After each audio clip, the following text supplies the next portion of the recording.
On today's Locked On Thunder podcast, we're joined by Clemente Almanza to discuss the Oklahoma City Thunder needing a new arena. What will that look like in downtown Oklahoma City? Plus, will these recent rule changes impact the Thunder at all, or really any team for that matter? All this and more coming up on today's Locked On Thunder podcast.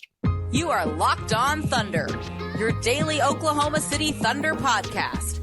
Part of the Locked On Podcast Network, your team every day.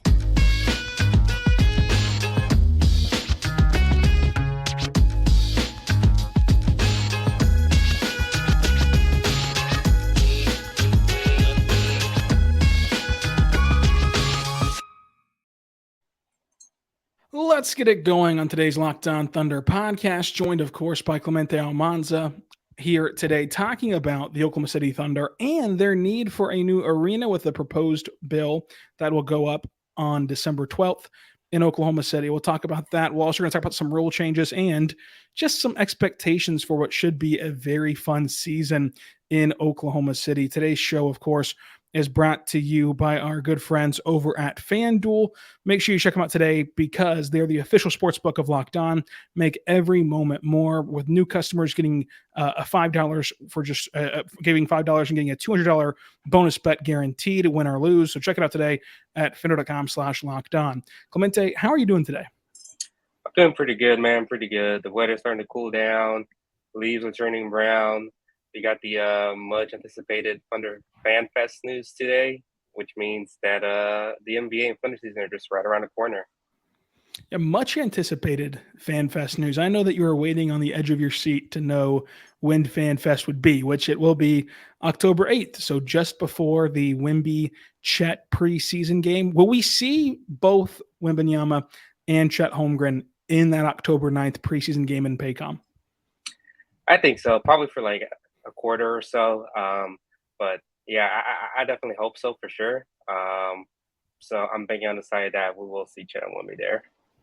It'll be really fun. I mean, Media Day is in a couple of weeks. Training camp follows, of course, the day after. And then we're rocking and rolling with NBA coverage throughout the season. We're back on Locked On Thunder 5 days a week starting on Monday. And so today we're talking with Clemente about this new arena proposal, about expectations for this Thunder season, and some new rule changes.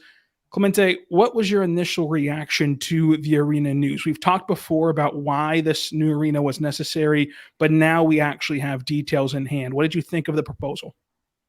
I don't think anything was too surprising. I mean, David Holtz talked about this for over a year now, and he's kind of laid out all of the major details that were going to come with it.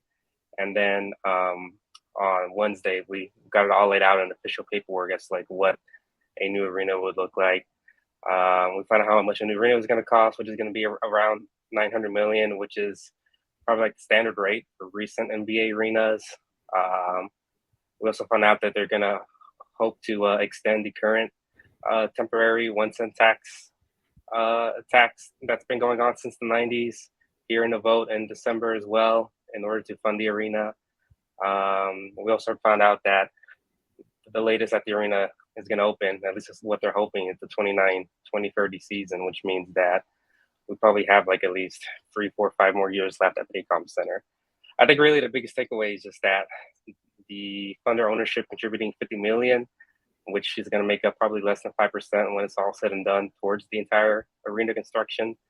I saw like a lot of people a little underwhelmed with that number, and I totally understand why, especially if you see like what other ownership groups, what percentage of their money they put into their arenas. I mean, the 76ers are funding their $1 billion arena all by themselves in terms of their ownership group. So I definitely understand why some people would feel underwhelmed by the $50 million commitment, especially with how Holtz kind of talked about it over his last 14 months.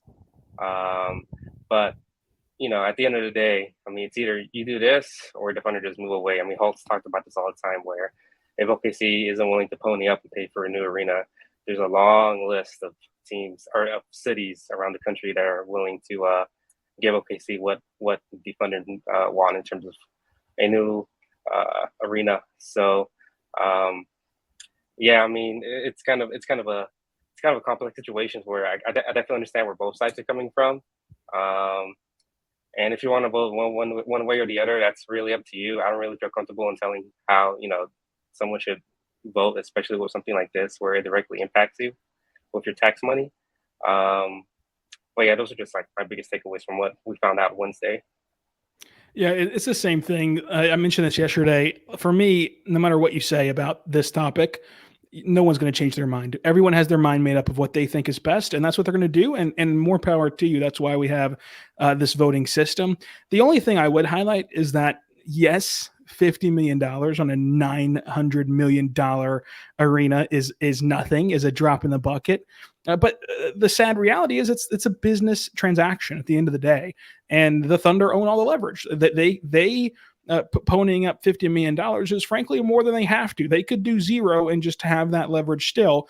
So anything is worth something. And you mentioned Philadelphia.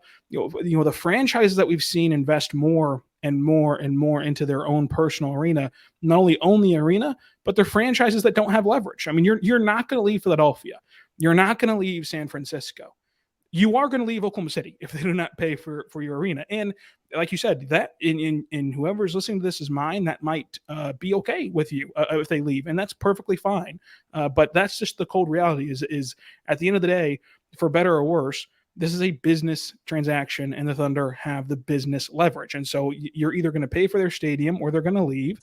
And you can make the case in either direction. I think that what the Thunder have done for this city is worth reinvesting in with extending this tax. But if you don't, then that's why you go vote on December 12th if you live in Oklahoma City. And we'll just see how it shakes out whenever the vote's tabulated by that night, or December 13th, or whenever we get the election over with. So ultimately, I hope and think that this will pass, but I do think that some of the notion about the Thunder ownership group and the $50 million is a bit misplaced, because it is a big sticker shock of like, wow, only $50 million.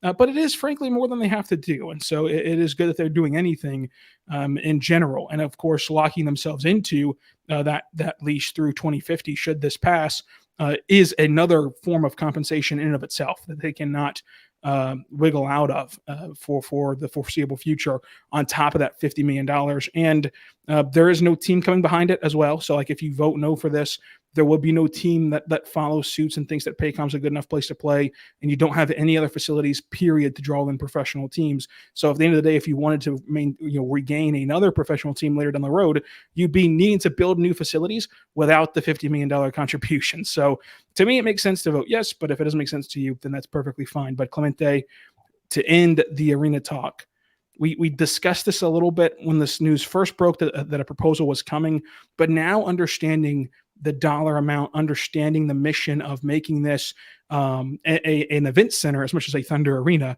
to host massive events and host incredible just outings for the public of Oklahoma City. What are some amenities that you want to see them add?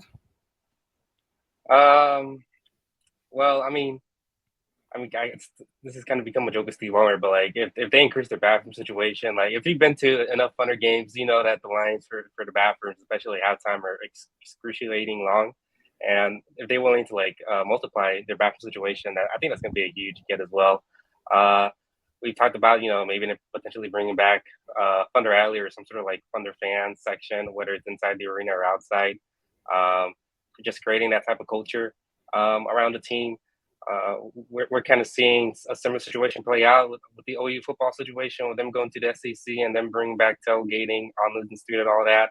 I'm hoping that we get like some sort of similar outcome with OKC once this new arena gets built, where like I said, it's like outside the street from where the arena is at, where fans are able to come together and celebrate and just really just be fans together and just create this sense of community.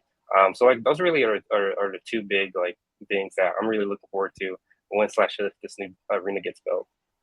Yeah, I can't say with 100% certainty, but I can say with 99.99999% certainty, the Thunder are going to be bringing back Thunder Alley whenever this new arena is built. They will have their version of the Deer District in Milwaukee, which is an arena that Mayor Holtz talked about kind of modeling this new arena after. And you see with Toronto, with the Jurassic Park, area that they had during their finals run, there's going to be some form of outside entertainment for fans in playoff scenarios where you have overflow of like not everyone can get into the door, and then also just for everyday consumption of just being around the Thunder during the season and before games and after games to hang out with. So I think there'll be a complete overhaul of Thunder Alley and a new resurrection of that, and an even better version of what we saw the first time around once this new arena is in place. And hopefully we start to slowly incorporate that more and more as this team gets better and better and reintroduces itself to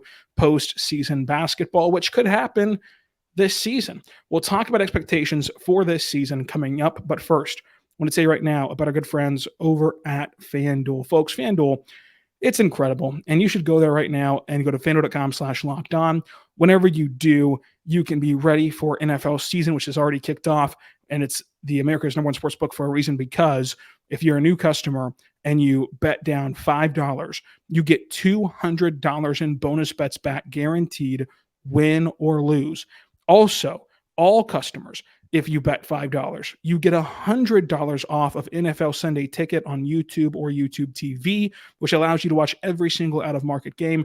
I love Sunday Ticket. I've had it since it was on DirecTV. I love it even more on YouTube TV. It's so much easier to use and just a better overall product. So check it out today with $100 off by going to FanDuel.com, putting down the $5 by going to FanDuel.com/lockedon, FanDuel.com/lockedon. Make sure you check it out today for prop bets, spreads, over-unders, all that good stuff. FanDuel.com/lockedon. We're back on the Locked On Thunder podcast. Clemente, thanks for joining us today. The expectations for this season. Let's go through a quick game of fact or fiction. Clemente, fact or fiction, the Oklahoma City Thunder will be back in the playoffs this year. I think that's fact.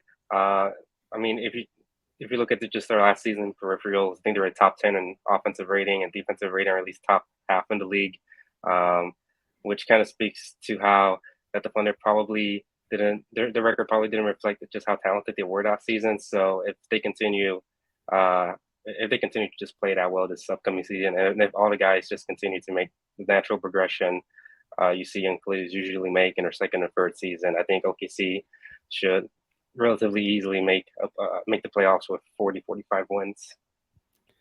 Fact or fiction, the Thunder currently roster 3 All-Stars. 3 future All-Stars. Already got one with Shai.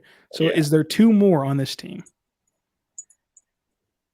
What does Oladipo count? Is that cheating a little bit? That is cheating. That is very much cheating. Of the realistic core members of this young group, Clemente's always looking for a workaround, always looking for a scheme, the sneakiest person on the beat. I'll go fact here. I mean, like you mentioned, Shai's already established himself as one of the best players in the league. J-Dub definitely looks like he's going to eventually become one of those perennial all-star wings, especially how he plays and how his game is structured. And then outside of those two, I mean, it's just a numbers game. I mean, one would think that, one of Chet or Giddey or maybe even Ousmane hits for OKC, and if they hit, then all 3 of those guys' ceilings is probably like at least a one-time All-Star. Yeah, and this is an All-Star appearance on any team, so I think it is a fact as well, because I think at some point in their careers, no matter where they're playing, at some point, 3 of SGA, Josh Giddey, Jalen Williams, Chet Holmgren will hit that All-Star level potential. And then you also have, like you said, some wiggle room of like maybe Ousmane Dieng could, maybe someone else could. But realistically, I think 3 of the core 4 guys are going to for sure make an All-Star team. So I'd say that is fact as well. Clemente, fact or fiction, for every game that these 5 players are healthy for, this is the starting lineup for the Thunder. SGA, Josh Giddey, Lou Dort, J-Dub, Chet Holmgren. For this upcoming season, I think I'll edge towards fact, but I could really be convinced that it could be fiction. Obviously, I think probably the odd man out of that group is probably Lou Dort, especially since he kind of already has his, I don't want to replace him, but players with similar skill sets on the roster with someone like Cason Wallace. And then you also have Vasily Micic, and who knows how good he's going to be. So there's plenty of candidates who could usurp Lou Dort. this upcoming season. So he's probably like the most likely out of those 5 to lose the starting spot. But for right now, this upcoming season, I just don't really see that happening. So I'll go with fact. Yeah, I'm going to go with fact too. I think that obviously Mark loves to change the lineup around, and that's just what he's been doing his whole time here. But ultimately, the Thunder really love Lu Dort, and they really think that he is one of their best players and trust him and rely on him as a leader of this team. And so I think that earns him the starting nod. Now, I think that it would be fiction that those 5 guys would close every game. I think the closing lineup will be matchup dependent on if you need offense, if you need defense, if you need shooting, whatever you might need. The closing lineups will vary, as they did last year. Like there were games where Josh Giddey got benched at the end of the contest last year. Like there's been games where Lu Dort has gotten benched at the end of the contest. Like it's happened before, even just last year. So as the team gets better and better, it'll happen more frequently where you go through the Rolodex of players and figure out who has the hot hand, who is going to be best suited for that certain game, that certain opponent on that night. So starting lineup wise, I think that is going to be your starting lineup this year whenever all 5 are fully healthy. But closing lineup is a bit of a different story. Now, sticking with Cason Wallace, I think that he gets forgotten about a little bit because you already have kind of a solidified core 4 that fans are extremely excited about. But this is a top 10 pick in the NBA draft. Fact or fiction, Cason Wallace doesn't play for the OKC Blue, and he has a stable rotation spot for the Thunder. I think I'll lean towards fiction, which isn't like a detriment towards Wallace. I think it just speaks more about how highly valuable the Thunder view the OKC Blue program. I mean, they're probably like one of the better teams in the league when it comes to fully utilizing the G League, and I'm expecting it to be the case this year since they're going to continue to play at Paycom Center. So assigning players and recalling players is going to be as seamless as possible since they play at the same arena, and a lot of the time they're playing double headers as well. So that should make that process easier as well. But I think I'll go fishing here. I think Cason's probably going to play a healthy amount of OKC Blue games this year. Now, once the Blue season ends, I think in March, we'll see if Wallace gets a chance to be someone in Mark Daigneault's rotation during April games and playoff games. But for right now, I'll go fiction. Yeah, I have to agree. I think that the Thunder view the Blue as an extension of their franchise, and what Cam Woods can do with a defensive player is going to be just awesome for Cason's development. And the guard rotation is going to be messy enough to where there's just going to be stretches where he just doesn't play, and you'd rather have him playing than not playing. And the Thunder have really hammered it into these players that playing for the G League team is not a demotion. It's nothing bad. It's nothing to scoff at. It's just part of your developmental track playing in Oklahoma City. And we only see a few players get around playing with the Blue. Speaking of a player who did play for the Blue last year a lot was Ousmane Dieng. And so fact or fiction, Ousmane Dieng will have a year 2 breakout. Oof. I think I'll go fact just because Ousmane Dieng's rookie season was a little bit forgettable because of mixture of things. One being that he was a super young guy, so he wasn't really in March rotation all off the last year. Another is that he suffered some injuries there as well that made him miss some significant time as well. So based off the fact that his rookie season was pretty forgettable, if we're being blunt here. I'm going with fact here just because that's such a low bar to jump over. So I definitely think James is going to be better this year. I mean, he showed some flashes throughout summer league as being like a potentially ball handling wing who can defend a little bit. And I think that probably lead to him playing a more solidified role with OKC. Yeah, I'll go fact as well if we're agreeing that a breakout season is like him becoming a rotational player. I think that would be a breakout for him. It's not a breakout nationally, but a breakout locally of a guy who fits the skill set. I mean, he's a switchable, versatile defender who can play make, and that's exactly what gets you on the floor for this Thunder team. And if he can stay healthy, battled that wrist injury last year from Summer League and then a different one during the actual NBA season. If he can stay healthy, I think that he'll get rotational minutes as the season progresses and end up looking really good. He showed flashes of being a really good defender last year as a rookie against Steph Curry, even like some of the best in the world at playing offense. So I think that this year 2, more comfortable, more acclimated to the NBA, he can have a rotational slot for the Thunder. Now that's going to have to become a topic of discussion for the Thunder in general, because you can't play all these great players that you want to play, and these rotational players who have pockets of fans like Wiggins, Kenny Hustle, Ousmane, like Poku. They all have their pocket of fans that think that those are the best options. Clemente, who do you think is going to be the one that fans are clamoring to play more? Who's going to draw kind of the lesser minutes of the bench players? Probably something that you're gonna mention. I mean, Jay Will. It's really hard to see Jay Will get like consistent minutes, or at least a high volume minutes that he did last year. I mean, he was basically the OKC starting center for basically the second half of last year, and coming into the season, they probably served more as a bench role.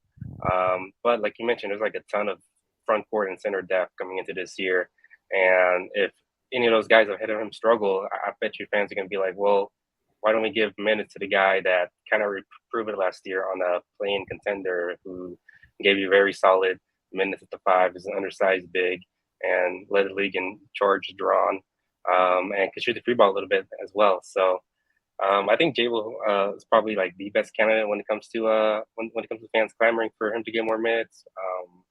But yeah. Fact or fiction, Clemente?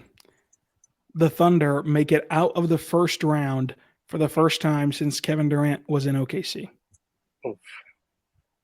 Now you're really pinning me as a villain here, Rylan. But I think I got to go fiction, because I'm assuming the Thunder win like 40, 45 wins or games this upcoming year. I was probably gonna put them in the 6 to 8 range in the playoff seeding. And while OKC has such a bright young core, one of the best players in the league, I just have a hard time seeing them just win the playoff series in their very first playoff run. They're probably going to have their learning curves, and one of their first learning curves is having a hard-fought first-round series against one of these other veteran teams that's been there and done that. Coming up, we're going to discuss the latest rule changes, as well as get Clemente's picks for who he would cut and survive the roster crunch. But first, I want to tell you right now about Jase Case. Everyone should be empowered to care for themselves and their loved ones during their unexpected times that might pop up in your life. And that's why Jase Medicine and Jase Medical offers the Jase Case. The Jase Case provides 5 life-saving antibiotics for emergency use and gives you the peace of mind so that you never have to wonder if you have access to the medication that you need in case of emergency. Jase Medical makes sure that you have that medication on hand. Jase Medical is simple. They handle everything in an online evaluation of licensed pharmacists as well that can have these medicines and medications delivered to you, and on-the-go counseling and ongoing counseling and care for you. So do not get caught unprepared. Make sure you are prepared in case of any emergency happenings, that you have these life-saving medicines on hand. So you can go there right now and save more than $360 by getting these life-saving antibiotics with Jase Medical, plus an additional $20 off for using the code Locked On at checkout. That's Jase Medical, JASE medical.com, promo code Locked On.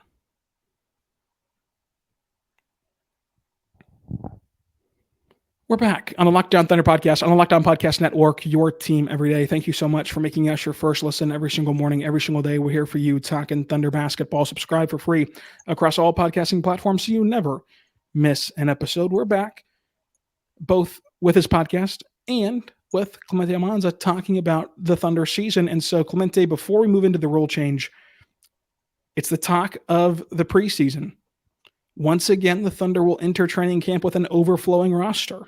What 3 players are they going to cut to make their roster legal? The 3 players. Well, I think Victor Oladipo is probably an easy one. He's an expiring $9.5 million salary. I think he's probably going to end up waiving him. So that's one guy down.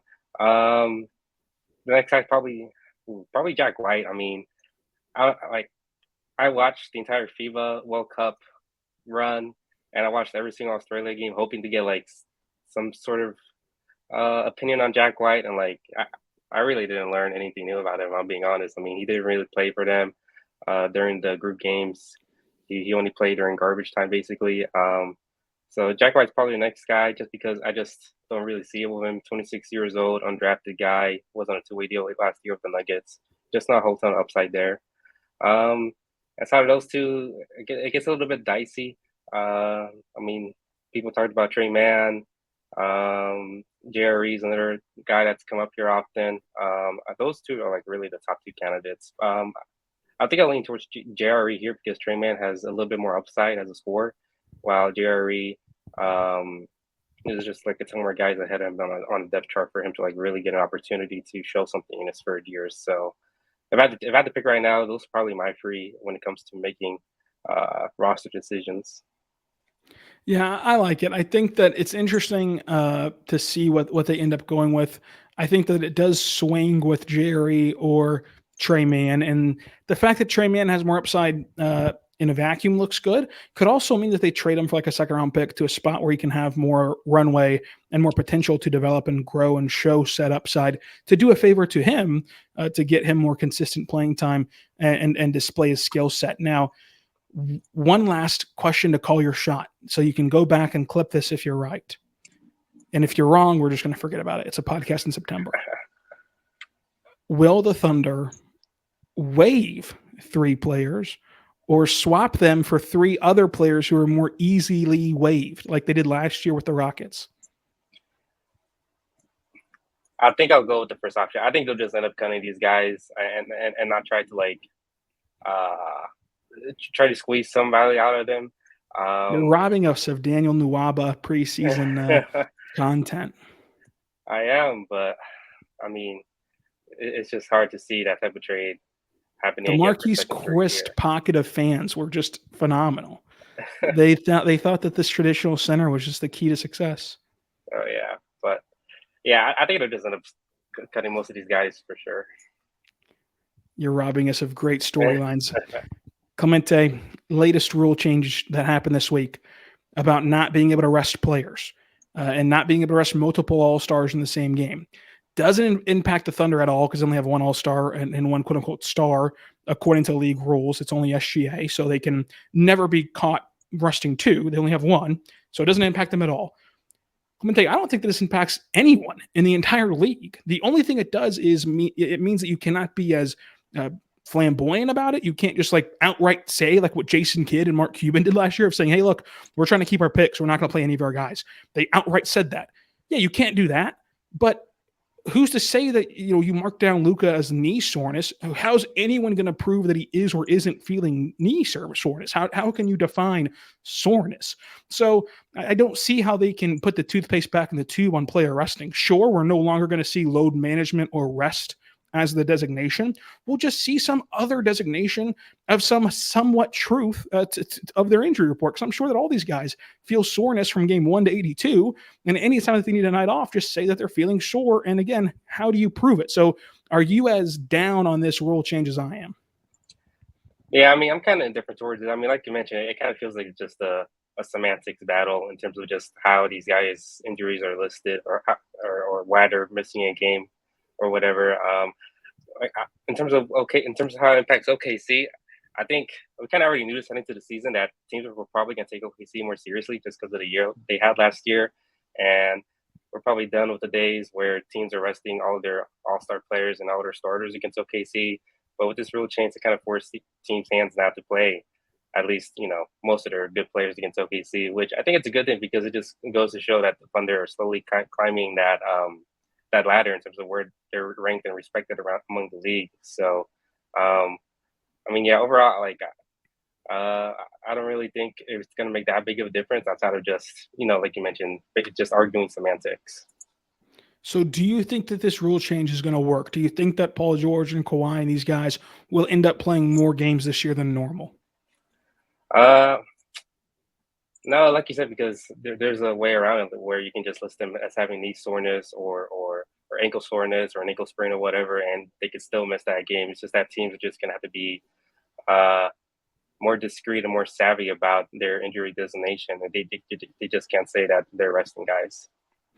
Exactly. I don't see how this works at all, how this kind of goes into effect the way that it's designed to at all.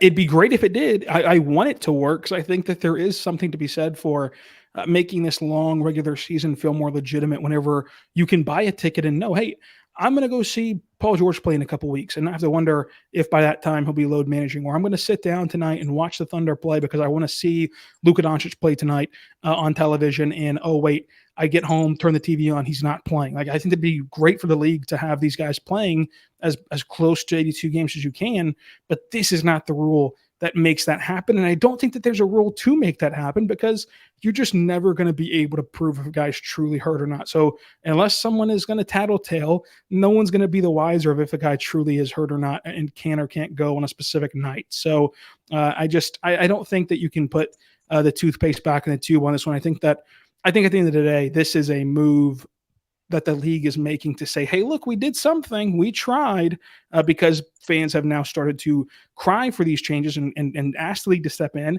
And now they can give you tangible rules of like, we're trying to do something about it, but it's almost non-enforceable. Yeah, I mean, like you mentioned, the fans, like, I feel like the average fan should understand that most of these guys need to rest these games in order to be ready for the playoffs when these games actually matter. So I really don't. That's why I really don't sympathize with certain fans arguing about how they went to a game and they wanted to see this guy and they couldn't see him. Like, I understand if you're disappointed about that, but to be outraged to the point where you're demanding the league to do something about it, I just don't understand when it's probably for the betterment of your team in the long run. Like, Paul George and Kawhi are like the biggest examples of this. Be forced them to play 60+ games. It's kind of cutting your note or to spite your face. So I mean, yeah, you're right when it comes to just how this is mostly just a semantics battle. Yeah, and those two guys specifically have to be studied and have been studied and will be studied because it's not helping. Like, there's always something that still happens that they cannot complete the postseason anyway. So maybe the argument is that they're not playing enough games, and they're not trained to play enough games. Who knows? But at the end of the day, as long as you're not just fully, absolutely abusing the rule, I'm okay with it because it is a lot to ask of guys to play 82 games, and you are going to kind of rest guys and try to play the advantage of matchups and you can sneak one in Orlando and then you need your star for Boston on the second night of a back-to-back. I think that part's all strategy and the only way I think that you could fix this would be a way that just can't happen feasibly is if you eliminate back-to-backs and you eliminate 3 games in 4 nights. At that point, then the players just have to play because you have all the amenities and everything. If you're somewhat healthy, if you're able to play, you should play with no back-to-backs. But in the current construct of back-to-backs, of these baseball style series against some weaker opponents, whenever you have 3 games in 4 nights, like in those settings, it's almost impossible not to take advantage of some rest and buy some rest for these players who are playing when they do play. Basically the whole game, like basically playing the all 48 minutes whenever they do play, these superstars are. So it's going to be a tough challenge. It's going to be something to monitor, but I don't think that this rule ultimately changes much of anything. I like all the other rule changes so far that they've promoted this offseason. I think that the in-season tournament's great. I think that the challenge rule of getting your challenge back would be great after you win one. I love the addition of another 2-way contract, but this rule about stars resting, I don't think does anything for the league. No, yeah, you're right. I mean, even the designation of the All-Star is kind of iffy as well. I mean, I think I have to be like an All-Star, All-NBA player the last 3 seasons. I mean, 3 seasons is a long time. So, I mean, it kind of screws teams over who has guys who aren't the player that they were 3 seasons ago, but you're still a super valuable player, and they kind of have to force to play some of those guys just because of that. So, yeah, I mean, just overall, like this rule is pretty flimsy to say the least. But Clemente, thank you for joining us. Any final words before we get out of here? And we're about to start another season of Thunder basketball. No, not really. I mean, just continue to follow my work, follow me on Twitter. About to enter, I think I'm my 4th or 5th season covering the Thunder now in some capacities. So, just super excited to just get back on the grind, just get things started. Going to get things started. It's going to be fun. Clemente, thanks for joining us. And until next time, be good and be good to one another.